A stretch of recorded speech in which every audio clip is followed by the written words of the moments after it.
CPR, or cardiopulmonary resuscitation, is a life-saving technique that can significantly increase the chances of survival during a cardiac emergency. It's not just a skill for medical professionals. It's something everyone in the Oakland University community should be familiar with. Cardiac emergencies can happen anywhere. Time is of the essence during such crises, and knowing how to perform CPR can make a crucial difference before professional help arrives. As members of the OU community, we share a responsibility to be prepared for unexpected situations. By becoming CPR certified, we equip ourselves with the ability to take immediate action in the face of a cardiac emergency, potentially saving lives. You never know when an accident's going to happen, and you never know when you're going to need to do something like CPR. Puts you in a position where if something does happen to someone you know, or even a stranger on the street, you are able to take care of that person and provide assistance. It keeps you from feeling like, I'm just here, there's nothing I can do, how do I help, I don't know what to do from here. It takes that out of the equation, and you can save a life. Our offices were in the bottom main floor of a 7-story dorm.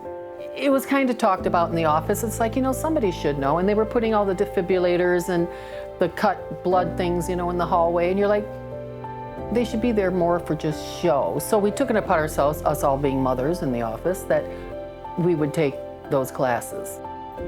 This was offered to us through the rec center on campus. Well then, we did it and we all got our certificate. We were happy. And I remember saying to Terry, my coworker, I hope I never have to use this. It was our anniversary day. We were gonna go out. We went to the clinic, we came home. Neither one of us felt good. He kept talking about not feeling good. He went out and we got a takeout for dinner. We decided not to go anywhere that night because both of us weren't up to par. We had dinner and we watched a movie right here. And then he got up and he laid on the couch. And I thought he was fake snoring. I went over and I kind of smacked him. I says, quit tease me, because, And then when I looked, I shook him trying to wake him up, and then I noticed the inside of his lips were turning blue. And at that point, I called 911. I panicked. The young lady on the phone yelled at me to get me out of the panic and had me drag him to the floor. And then she started talking about what I was supposed to do, and all of a sudden it kicked in. Started gasping a couple of times for breath, but that just made me keep, doing it more and more and more, because he was totally blocked. So, and the next thing I know, there was somebody on my shoulders pulling me away, and then they took over.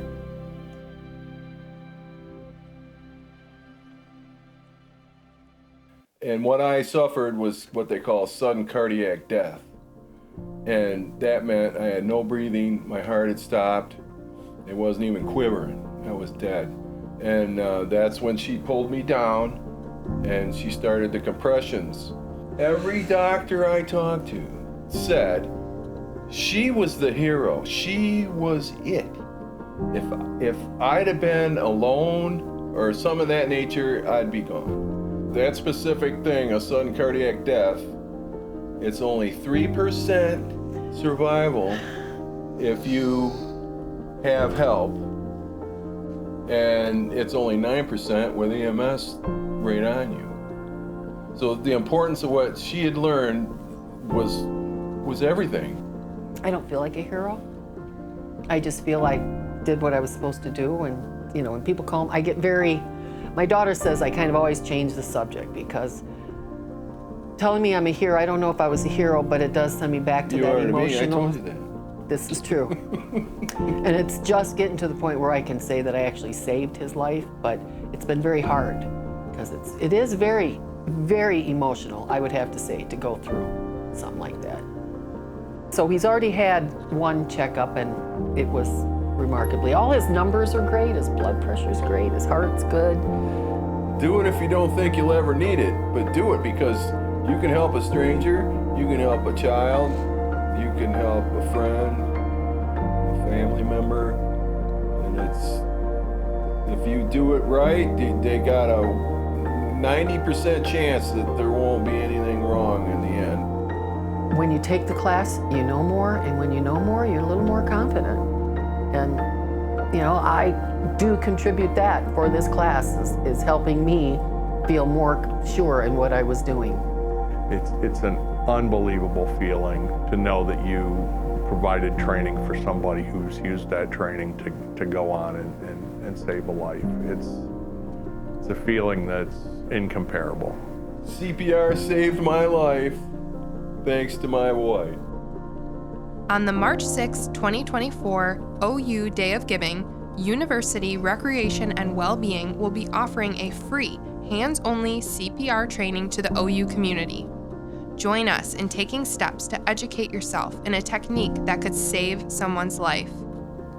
OU Recwell aims to foster a community equipped with ample CPR knowledge.